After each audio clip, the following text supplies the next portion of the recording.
Maggi ಯಾಕೆ? ನಾನು ಹೊರಡ್ತೀನಮ್ಮ. ಎಲ್ಲಿಗಕ್ಕ? ನನ್ಗೆಲ್ಲಾದ್ರೇನು ಎಲ್ಲೋ ಇರ್ತೀನಿ. ಇಲ್ಲಕ್ಕ, ನಿಮ್ಮ ನಿರ್ಧಾರ ನನಗೆ ಸರಿ ಕಾಣ್ತಿಲ್ಲ. ಸರಿ ತಪ್ಪಿನ ಪ್ರಶ್ನೆ ಇಲ್ಲ ಅರ್ಚನಾ. ನಾನು ಈ ಮನೆಗೆ ಬಂದಿದ್ದೆ ನನ್ನ ಮಗು ಭವಿಷ್ಯಕ್ಕೋಸ್ಕರ. ಈಗ ನನ್ನ ಮಗುನೇ ನನ್ನ ಜೊತೆ ಇಲ್ಲ ಅಂದ್ಮೇಲೆ ಮತ್ಯಾಕಿರ್ಲಿ ಹೇಳು? ನಿನ್ ನೋವು ಕಷ್ಟ ಏನು ಅಂತ ನನಗ್ ಗೊತ್ತು. ಆಯ್ತು, ಹೋಗೋದಾದ್ರೆ ಹೋಗು. ಆದ್ರೆ ಈ ರಾತ್ರಿ ಬೇಡ, ನಾಳೆ ಬೆಳಿಗ್ಗೆ ಹೋಗು. ಇವತ್ತೊಂದಿನ ಈ ತಂಗಿ ಜೊತೆಲಿರಕ್ಕ. ನೀವು ಮಹೇಶನ್ನ ನವೀನನ ಅಣ್ಣ ಅಂತ ತಿಳ್ಕೊಂಡು ಮಗುನ್ ಕೊಟ್ರಿ. ಆದ್ರೆ ಆ ಮಹೇಶ ನವೀನನ ಅಣ್ಣನೂ ಅಲ್ಲ, ಅಮೆರಿಕಾದಲ್ಲೂ ಇಲ್ಲ. ಅವನೊಬ್ಬ ಥರ್ಡ್ ಕ್ಲಾಸ್ ಮಕ್ಕಳ ಕಳ್ಳ. ನಾನು ಹೋಗೋದು 10 ನಿಮಿಷ ಲೇಟ್ ಆಗಿದ್ದಿದ್ರು ಅವನು ಮಗುನ ಮಾರಾಟ ಮಾಡ್ಬಿಡ್ತಿದ್ದ. ಏನು? ನಾನು ನೋಡ್ ಕೂಡಲೇ ಅವನಿಗೆ ಡೌಟ್ ಆಗಿ ನಿಮ್ಮ ಮಗುನ ಎತ್ಕೊಂಡು ರೂಮಿಂದ ಓಡಕ್ ಶುರು ಮಾಡ್ದಾರಿ. ನಾನ್ ಬಿಟ್ಬಿಡ್ತೀನಾ? ಹೋದೆ, ಅವ್ನು ಹಿಡಿದು 4 ಓದ್ದು ನಿಮ್ಮ ಮಗುನ ಕಿತ್ಕೊಂಡೆ ಅವನಿಂದ. ನಿಮ್ಮ ಕಾರಣ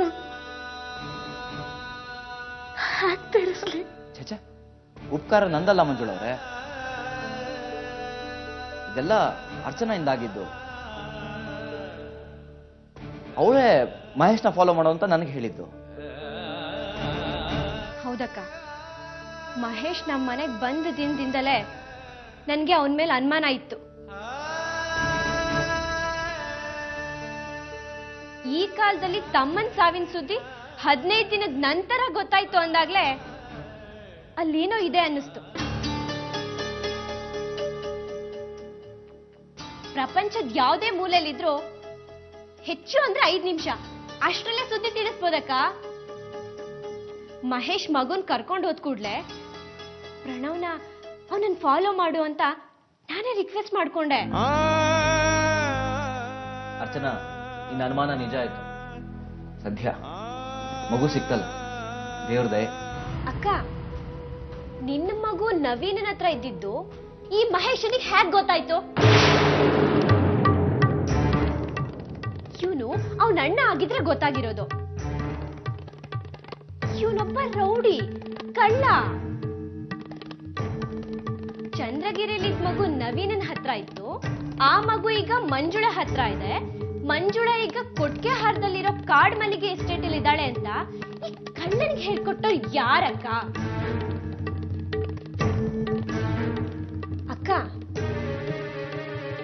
ಇದ್ರ ಹಿಂದೆ ಏನೋ ಇದೆ.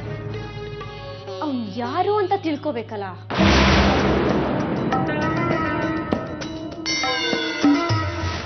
ಅವ್ನು ಯಾರು ಅಂತ ನನಗೆ ಗೊತ್ತು. ಬೇರೆ ಯಾರು ಅಲ್ಲ, ಧರ್ಮಯ್ಯ. ಇವತ್ತು ನಾನು ಅವನು ಉಳಿಸಲ್ಲ, ಅವನು ಸಾಯಿಸ್ಬಿಡ. ಅಕ್ಕ, ಬೇಡ ಅಕ್ಕ. ಅರ್ಚನಾ, ಸಮಾಧಾನ ಮಾಡ್ಕೊಳ್ಳಿ. ಅರ್ಚನಾ,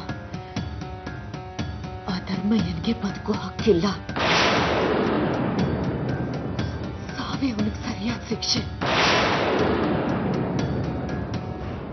ಅವನನ್ನ ಸಾಯಿಸಿ ಜೈಲಿಗೆ ಹೋಗ್ತೀಯ ಅಕ್ಕ? ಏನ್ ಪ್ರಯೋಜನ? ನೀವು ಈ ಮನೆಗೆ ಅತ್ತೆ ಆಗೋದಿಕ್ಕೆ ಹೋರಾಡ್ಬೇಕು.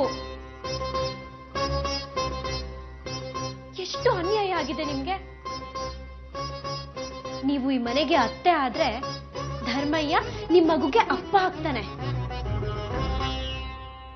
ನಿನ್ನ ಕೆಲ್ಸ ಅವನನ್ನ ಸಾಯಿಸೋದಲ್ಲ, ನಿನ್ನ ಮಗುಗೆ ತಂದೆ ಅವನೇ ಅಂತ ಒಪ್ಸೋದು.